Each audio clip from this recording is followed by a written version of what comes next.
Parents, పిల్లలకు sleep అనేది చాలా ఇంపార్టెంట్. ఎందుకో తెలుసా? నేను doctor Shweta Reddy, parenting expert and life coach. See, మంచిగా నిద్రపోతే పిల్లలకి కొన్ని బెనిఫిట్స్ ఉంటాయి. అవేంటో చూద్దాం. First one, growth hormone release. అంటే పిల్లలకి నిద్రలోనే గ్రోత్ హార్మోన్ అనేది ఒకటి రిలీజ్ అవుతుంది. హార్మోన్, ఈ గ్రోత్ హార్మోన్ ఎందుకు యూజ్ అవుతుంది మనకి? పిల్లల ఫిజికల్ డెవలప్మెంట్, అంటే ప్రాపర్ హైట్ రావడానికి, పిల్లలకి బాడీ మంచి డెవలప్ కావడానికి హెల్ప్ అవుతుంది. సో మీ పిల్లలు సరిగా నిద్రపోకపోతే గ్రోత్ హార్మోన్ అనేది ప్రాపర్ గా రిలీజ్ అవ్వదు, పిల్లల గ్రోత్ మీద ఎఫెక్ట్ పడుతుంది. సో పిల్లలకి టైంకి నిద్ర పెట్టడం. Second one, strong immune system అండి. పిల్లలకి ఎవరైతే మంచి నిద్రపోతారో అలాంటి పిల్లలు తక్కువ సిక్ అవుతారు. ఎవరైతే పిల్లలు ఎక్కువ నిద్రపోకుండా రెస్ట్లెస్ గా ఉంటారో అలాంటి పిల్లలు ఎక్కువ సిక్ అవుతారు. ఎందుకు అని అంటే ఈ స్ట్రెస్ హార్మోన్స్ అనేవి తగ్గుతాయి, బాడీలో ఇమ్యూన్ సిస్టమ్ స్ట్రాంగ్ అవుతుంది నిద్రపోతే.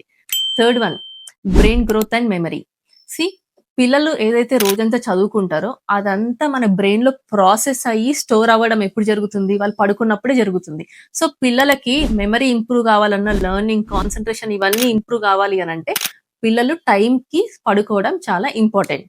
ఫోర్త్ వన్, ఎమోషనల్ బ్యాలెన్స్ అండి. ఎవరైతే పిల్లలు టైంకి నిద్రపోతారో వాళ్ళకి బాడీలో స్ట్రెస్ హార్మోన్స్ తక్కువై మూడ్ స్వింగ్స్ అనేవి తక్కువ ఉంటాయి. సో పిల్లలు సరిగా నిద్రపోకపోతే రెస్ట్లెస్ గా ఫీల్ అవ్వడం, ఇరిటబుల్ గా ఫీల్ అవ్వడం, యాంగ్జైటీ ఫీల్ అవ్వడం, ఇవన్నీ ఎక్కువ అవుతాయి. సో మీకు అర్థమైంది కదా స్లీప్ అనేది వాళ్ళ ఫిజికల్ అండ్ మెంటల్ హెల్త్ కి ఎంత ఇంపార్టెంట్ అనేది. సో పిల్లలకు ఒక రొటీన్ అలవాటు చేయండి, ఏ టైంకి పడుకోవాలనేది వాళ్ళకి ఒక హ్యాబిట్ లాగా క్రియేట్ చేయండి. Thank you.